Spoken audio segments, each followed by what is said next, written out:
when you could name drop French Montana and the Kardashians, that's I mean that's like yeah, no big deal. We're just hanging with the Kardashians and French Montana.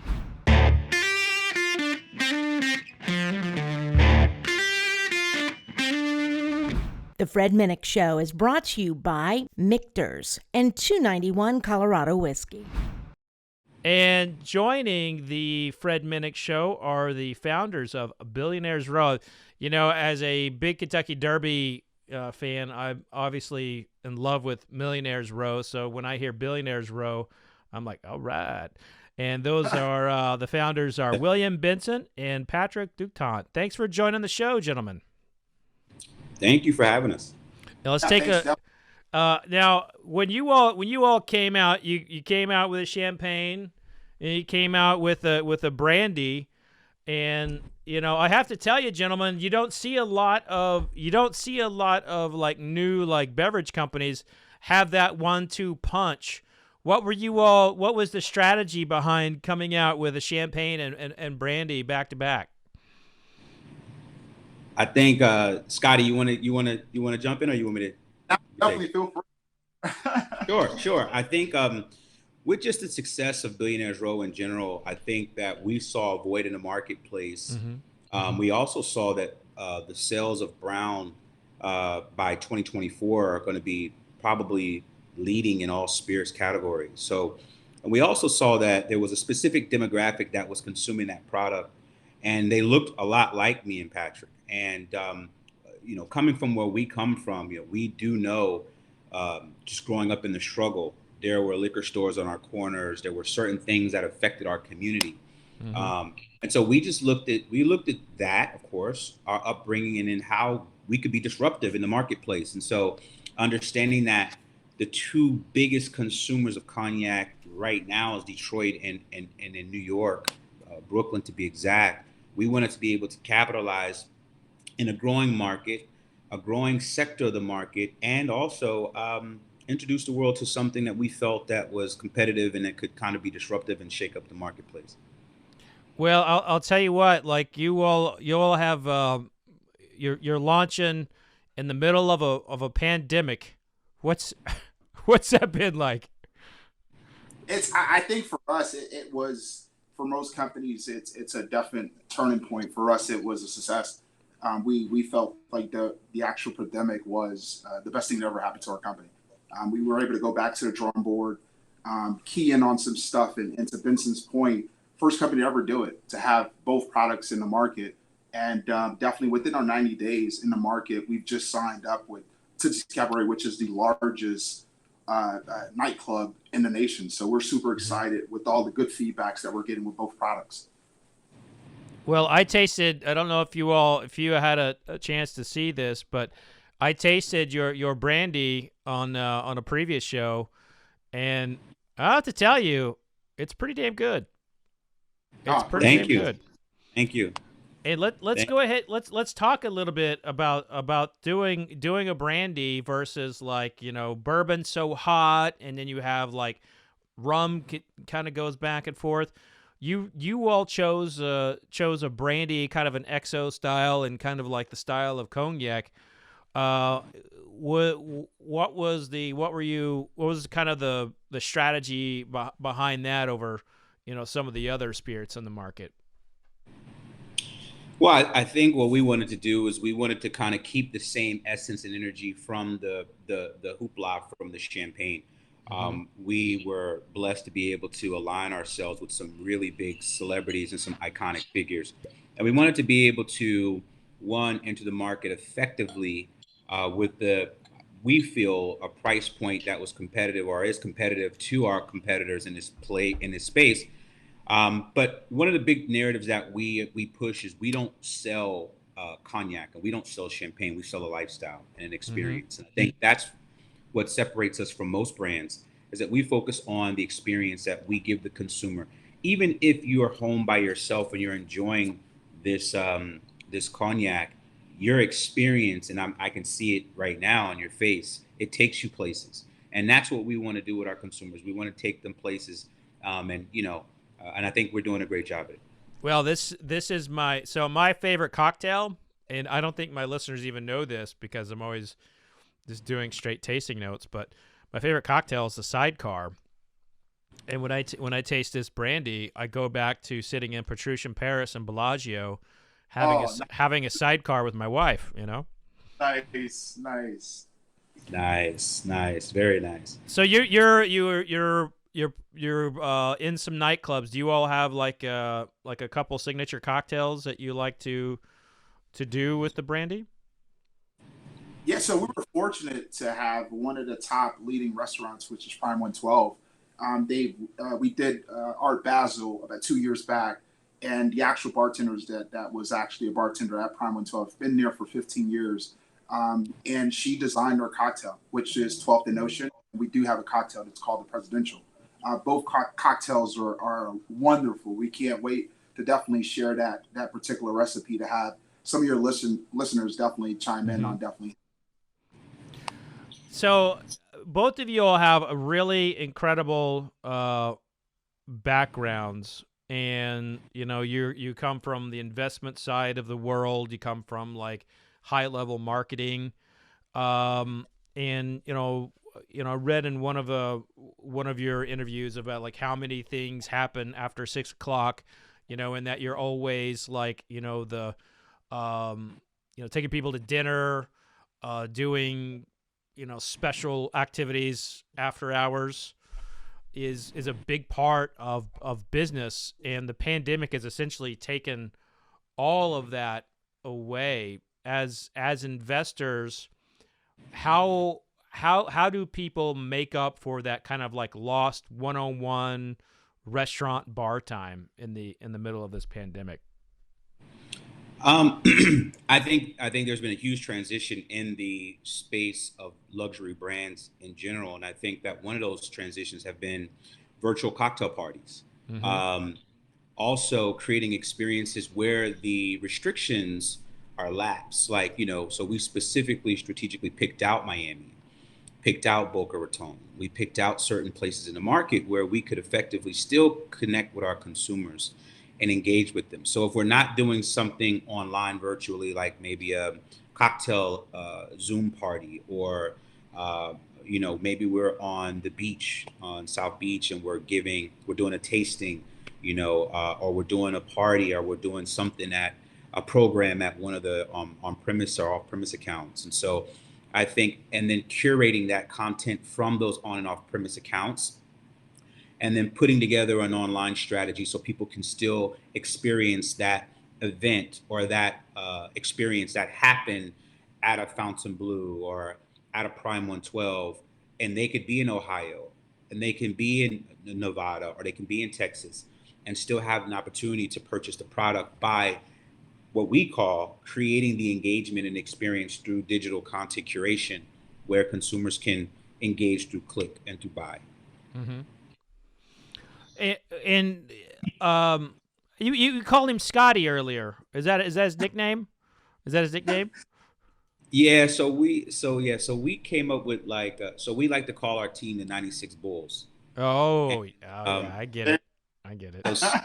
So Patrick is Scotty, and I'm Jordan, and we play off of each other. We like to call the competition that we have amongst each other as brothers. We like to call it the East Coast West Coast competition. So we're constantly bringing new, cool, creative ideas to the table. We're constantly challenging each other as brothers, as Black men, and understanding that we have responsibilities within our community to help educate and to help bring opportunities to the community. And so we're always constantly challenging each other on that level. And it just helps us become better men, better fathers, and just better businessmen. Well, in your, I'm sorry, go ahead, Scotty. No, I'm glad you called me Scotty. I was going to say, to that point with Scotty and Jordan, with us, definitely to Benson's point, our flagship is our champagne, and that's his baby. We like to call it. So when you get the East Coast, the champagne is definitely something that he's grown. The actual brandy cognac for me is my baby. So we go East Coast, West Coast. That's our little thing that we go. That's what we're talking about. Love it. But never in a million years would I ever thought I would have my name on a champagne bottle. All right. That's amazing.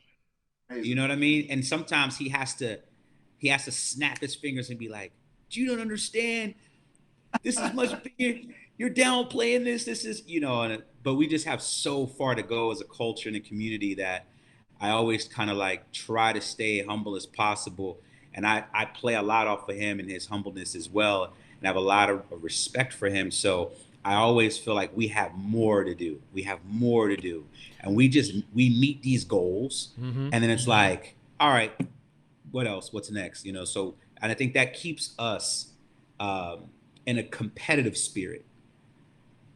Well, I definitely applaud you all for entering the space, because you're both businessmen. You could have started invested in Tesla or some kind of company that is a little bit more mainstream and more accepting, I would say. In the spirits and the wine industry, boy, it's lacked diversity. It is lacked diversity in a big way. And I've been in this industry for 15 years. I've been a part of like trying to improve diversity. And to see you all come into the industry like you have, it's very exciting for me because you all are opening, new doors, that would have been otherwise closed. And I know there's a lot of movement, and it's so much better today than it was 15 years ago. It's so much better today, but there is so much work to do. And throughout your literature, throughout your just even talking with you all today, you talk about humanity and about quality of life and improving diversity in the industry. Let's talk a little bit about that, and how has it been stepping into the space, and what would you like to see change? Scotty, you wanna take that, and I'll circle behind you. No, I think that for us, especially for myself, coming in this industry, Fred, you've been in the industry for 15 years, and there's going to be a lot to learn from. I'm pretty sure after this podcast, we're definitely going to continue to keep in touch as we are two young individuals, entrepreneurs that love this space and love to learn from it. It's so much to take in this. We've had conversations with guys where it's been in this space for 25 plus years that are still learning because it's an forever growing market and sector. And I think that with the pandemic, it's just made the challenges even more. Mm-hmm. You see beer sales are down, but the actual champagne sales are at a certain peak, but it's going back up. And in the actual cognac, brandy sector and bourbon, it's going up. So we're looking at those numbers, and I'm pretty sure it's new, and it's a new challenge for most of us, especially guys like in the industry. Yeah, and I think to play on what Scotty just said, he's absolutely correct. And I think for us, it's really to be disruptive and to help create opportunities more for people who look like us. There needs to be more, Arnauds in the industry that own in spirit space, especially the way that we are consuming as a culture, the amount of revenue that's being spent by certain sectors in the communities. There needs to be more people that speak to our people. And I think for us, we like to consider ourselves an aspirational lifestyle brand, right? So we're not really in the business of champagne and cognac. We're just in the business of lifestyle and creating these experiences to allow people to aspire to be the better versions of themselves. And so when you see us aligning ourselves with Porsche or Bentley or Rolls Royce, and we're doing these integrated events with them, it is really to bring a different narrative to the community. And also there's a core audience for us. We understand that the 21-year-old is a consumer for us in America specifically. And we like to capture those guys as soon as they get at that age. And we understand what that core demographic of consumers like and what they like to look at. And they're socially conscious, they're environmentally conscious. And these are things that we look at for long term because we like to look at ourselves as a legacy brand. I like that. And there is, the one thing that I will say is that it does, I do hate that. I know you all are doing nicely, but I hate that, I can't say, come with me to Tales of the Cocktail, come with me to the Manhattan Cocktail Classic, or the Brooklyn Bartenders Convention, things like that. There's so many things that, you all have been, you're doing well and you're having these experiences, there's so many things within the industry that are just closed off because of the pandemic. And I hate that for you, but it sounds like, you all are just doing fine. By the way, as I'm opening the champagne. Oh, that's nice. we gotta clap. He pops the bottle. It's our way of clapping for him. Okay. Still got it. So as I pour this, I want to talk, because I do a lot of music. Like my past guests have been like Ludacris and Killer Mike. That was a tough pour there. But I want to talk to you all about music, because you have integrated a lot of musicians into, some of your events. Talk about who you've been working with, and how music might play a bigger role in your company. Yeah, for sure. What we believe as a company, that music is universal, and I think it's a language that speaks to every person on the planet. And music also saves a lot of people's lives and souls. A lot of times when people get into, you can name some of the greats, Bob Marley and Tupac and Whitney Houston, and some of these artists that we've all fallen in love with over our lifetime. Music is a great, it brings people together, almost like sports, right? Mm-hmm. And so we've found ourselves in some very interesting positions with some artists, and we've worked with many artists across the board. We've done events with many celebrities and artists across the board. I mean, we've worked with artists like French Montana, The Weeknd, Selena Gomez, Paris Hilton. We've done events with the Kardashians, you name it. Dwayne Wade, Nene Leakes. I mean, the list of some of the, Alec Baldwin, the Baldwin brothers. I mean, some of the names and celebrities that we've been able to be blessed to be around and to associate ourselves with is pretty interesting for a very young brand. And in fact, I believe that we're probably associated more celebrities and influencers than any other brand currently, any new brand currently in the market. And we're just going to continue to get bigger and better and do. When you could name drop French Montana and the Kardashians, that's like no big deal. We're just hanging with the Kardashians and French Montana. But Fred, also too, for my point in music, I think that this is what this company is about. It's about bringing people together and having them enjoy their experience. I think that both William and I are big music genre, and I think that we're open to a bunch of music, and I think that we're not tuned in to just one demographic of certain music or genre. So I think that it speaks to what we build as a company. All right, so who's your favorite artist, your favorite new artist right now? I'll let Jordan. My favorite new artist? Currently? Yeah, so let's say, they've hit the scene the last couple years. I would say I like Dave East. I like Young Paris. I like there's a lot of underground talent, and as I'm my ear goes very far when it comes to music, and so I'm very universal in that space. But I think those are right now on my deck. I'm playing Dave East. I'm playing French Montana, these guys, Drake, of course, so those are my new and old. I think for a new one, it'd be Lil Baby for me. I think he's been the hottest. Yeah.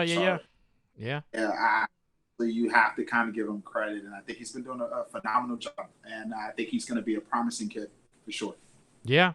One I'll throw at you to check out. He just did something with French Montana. Jack Harlow from Louisville. We like Jack. We were listening to Jack on New Year's Day. Actually. Oh, nice. Route 44. I know the title of the song. Awesome. But he's a big Spirits fan, and Kentucky kid. Yeah, he's a Kentucky boy, and we don't get a lot of musical talent, out there, at least in that genre. Nah, I honestly think he's literally surprising. Jordan actually put me on to him. I was listening to him on New Year's, but I think he has a promising career for sure. Yeah. He's super. I mean, It reminds me of like a Logic, Oh, wow. Yeah, that's big. Wow. which is big. I just, you see these young guys come up, and you always like, come on, man, stay with it, follow, stay with it. Don't go down the wrong path. You get nervous. Yeah, You get especially the nervous. ones that are talented. Well, it's a very short lived career, and then only a very few get that 10, 20 year, or a lifetime Yeah. run, I look at like Run the Jewels, and I'm friends with Killer Mike, and just seeing like what he's doing, what he's been able to do over his career, and it's just amazing, when you get that kind of longevity. Yeah, Killer Mike is more like so underground to me, more underground, but he is a legend in the South. I mean, you can't really mention him without not mentioning like David Banner or Outkast, those guys. And so those guys are, we're all Southern boys, so those guys are iconic, and we grew up on those guys. Can you believe Outkast is considered old school now? I mean, I know, right? Ask a 16-year-old if they ever heard of Outkast. They'll be like, no, but we heard a little Yachty. Oh man! So Jordan, tell me about this blend. I know it's got some Chardonnay in it. What is this? This is, by the way, it's the bubbles are still going, and this is this is some good action there, and I want to eat some oysters with this. I want some oysters with this right now. Absolutely. So what you're looking at 20% Pinot Noir, about 64% of Chardonnay, and about 16% of Pinot Noir. So that is the makeup of this elegant rosé, Premier Krug, and we like to call this our baby. And from this, obviously, is our flagship product, but I think that the world's going to enjoy this one. I think we're onto something. Yeah, so this is really coming down to me like it's breaking down to being like very fruity, very like very crisp, and it's there was a time, now I'm known more for spirits, but in an early point in my career, 2008 to 2012, I was really focused a lot on wine, and I spent a ton of time studying grower champagne, and it reminds me of some of those. So like this is definitely delicious. Now this is available nationwide. Yeah, so this is available through reservebar.com and also on billionairesrow.com. We will be on the first activating new online retailers to tackle the pandemic, right? Mm-hmm. So our new strategy is really to focus the bulk of our sales online through your wine.coms, your reservebars.coms, okay, your etc. And just continue creating amazing experiences and content to continue driving sales, and then hopefully praying that we get through this and that everyone gets their vaccinations and we can all go back to a normal life. Yeah, I mean, I feel like every category is hurt by it not having events, but I feel like champagne is crushed because this is what we break out for a celebration. It's what we break out when we're getting together with family, and it's put a real dent in my wife's morning cocktails, because she loves having a little fizz in the morning on vacation anyway. So, well, go ahead. It's a little bit better when you're able to drive up the block and have it at your Ritz-Carlton or a nice restaurant or something like that, rather than sometimes doing it in your living room or in your kitchen. The experience is a little different. And now I just did. You might have seen me pouring. I just poured the brandy in with the champagne. Now there's a classic cocktail in bourbon called the Seelbach. It's very similar to that, But honestly, there's a lot of flavor congruities between the two. Let's go in, see how it is. Oh damn! Oh, that's good. I love it. Love it. Now, do you all have the champagne and brandy on you right now? Can you all make this little? Can you make an improv cocktail for me? See what you think. Just on the spot, I would have to go get Pop some bottles, Pat. I have the champagne over there, but it's the cognac. It's in a glass vase. I don't want to do that to you. But yeah, this is really delicious. I'd like to actually throw some bitters in it, but I'm gonna play around with this. I think this has got some. That'll be neat. That'll be got very some legs to it. Now, one of the things about like I definitely wanted to talk to you all was, you know, outside of the spirits industry. You know, we have a lot of people who listen to the show who are in business, and you know, they're looking for opportunities all the time, and you all are both like, you know, high level investors and both did, you know, have really storied careers with the things you've done. What are a few tips you can give people right now outside of following Elon Musk on Twitter about GameStop regarding, like, you know, how yeah, I know, what a story, right? But yeah, what are some tips you can give, like, people looking to make money in the market? Is there a place that they can invest in, you know, that they may not even think about? Like, maybe it's a spirits company, maybe it's a restaurant. I mean, I don't know.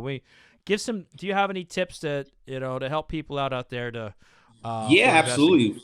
First, I think you should probably look at Billionaires Row, and I say that. The reason why I say that is because if you look at the market, there's really only 4 or 5 ways during this pandemic that you can actually make a ton of money and feel comfortable. And we like to think that adult beverages is one of those. It's a recession-proof market. You see the sales actually shoot up. Legislation has actually changed in every major city to accommodate consumers to purchase adult beverages.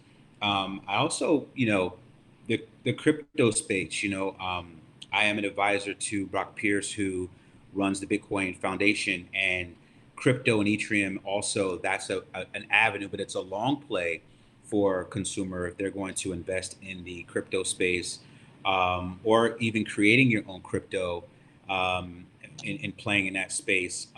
But what major companies are doing, and what I've been watching through Market Trend, is major companies have been investing in the alcohol space. You also have the PPE space. That is also another avenue where people have become wealthy overnight by selling gloves and selling masks and doing things that, you know, people have never been through this type of pandemic before. And so the industry shifted, and all the money pretty much in America went to preparing us to protect ourselves. And so you have that industry as well. And then you have the cannabis industry, which, you know, is now booming. And they say now is going to be a $20 billion industry in the private sector just for entrepreneurs by the year 2024. And last but not least, water. Like bottled water? Like water, yeah. So if you look at the global market, there is a water crisis that's happening all around the world. Let's take the Middle East, for example, which is a complete desert. Their water has to be shipped in. They have a high rate of diabetes, high rate of illness due to lack of purified water. South Africa, which has a huge water crisis. California also, which regulates how much water you can actually use at your home. And also, too, they've just taken water and put it on the market as a commodity. And so I'm watching certain things in the industry that are going to change, and water is going to be a big one where, you know, you need it to survive, right? And so, and we are heavily invested in that space as well, and will be the next product that we release. In fact, you know, I'll give you a sneak peek here. It'll be the next product that we release, and this is Billionaires Row water. which is, as you can see, pretty much already done and ready to go. Wow. But one thing really special about this product is that it is biodegradable. It is 100% renewable energy bottle. Most plastic, and we like to think that we're socially conscious, but most plastic doesn't dissolve for 250, 300 years. This actually dissolves in 4 years. The microbes inside the bottle allow it to completely dissolve itself. And so we're just in the R&D space, completing all of our research and development to make sure when we enter the market space, we know what we're talking about, we know what we're doing, but we're a very socially conscious brand. We understand what young people like and what they want. We're a cool brand. And so, if I were to give advice on some of the businesses that you would invest in or look to would be cannabis, would be water, energy, right? So biodegradable, renewable energy, water, crypto, and adult beverages. So taking care of the environment while getting a little happy. I like it. Yes. And I had to say something real quick to the consumers that are actually watching this, and you said something that touched most of us. We're going through a crisis, and that's one thing that we some of those listeners were in those shoes years ago, and we would like to have that message that you can do it. We'd like to inspire other guys to say, you can do anything in this world, and if we have to inspire anyone to do it, that's our mission and that's our core value as a company. Well, I love that, and I actually I can relate to that. I became, in large part, I became a writer because my English teacher said I couldn't write, and since then I've written 7 books, and I'm a bestseller and a lot of stuff like that, and I think some of it is like, you all have like a desire, to help and push a socially conscious agenda, and we need more of that in the world right now. But now that your feet first into the spirits industry, you've got a Brandy. Do you have any other spirits on the horizon, or a beer or a wine, anything else in the beverage category? Well, we're going to hold some stuff very close. We're going to hold some stuff very close to us. But we are looking at some options. We've been approached by some very big houses, and for us it's conversation. But I think most importantly, it is about the synergy. We're big on that, and if it's organic for us, and that synergy fits, then we will take those steps, and I think we're in the right direction. We've got some surprises though for the world. Nice. Now I am curious about like how your products are coming together, because listen, I am a taster, I'm a critic, and I see people come and go, but you typically you have 2 home runs coming out here with the champagne and the Brandy, in my opinion. Who do you have tasting and selecting your stuff? Do you have a process there? Do you have a tasting panel, or how's that working? Yeah, I mean, we definitely go through that rigorous process where we have a trusted group of individuals that we take through that process, that we trust, that'll give us their opinion about what their thoughts are with the brand, and with the product. We like to think that Billionaires Row is an awesome brand, and I think we can sell pretty much anything. But what we don't want to do is we don't want to give anyone product that is not worthy. Um, I want my experience to be their experience, and my taste buds are very, very, very high, very unique, and I like a certain type of lifestyle, and so does Scotty. And so a lot of the times we play off of each other, but we do trust our back office, and we trust our confidants and our advisors. Mm-hmm. Hey, here's what we think you guys can tweak. Here's what we think you guys should do, don't do, and we lean to them for that. Well, I applaud you for that, because it's working. I'm sorry, Scotty, I didn't mean to interrupt you there. No, I was going to say for me, I'm a customer service driven guy. So we listen to our customers. They're always going to be right. They're the ones that are going to keep our company and enjoy this journey with us when it comes to experience. So for us, it's always listening to the customers as well too, and getting their feedback. And we've been getting a lot of positive feedback. We feel good about it. Yeah, like I said, there's a lot of new companies that talk the talk, but their product sucks, and that's definitely not the case with you all. And it's the Thank you. champagne. The champagne's excellent, but to me, the brandy and the champagne together.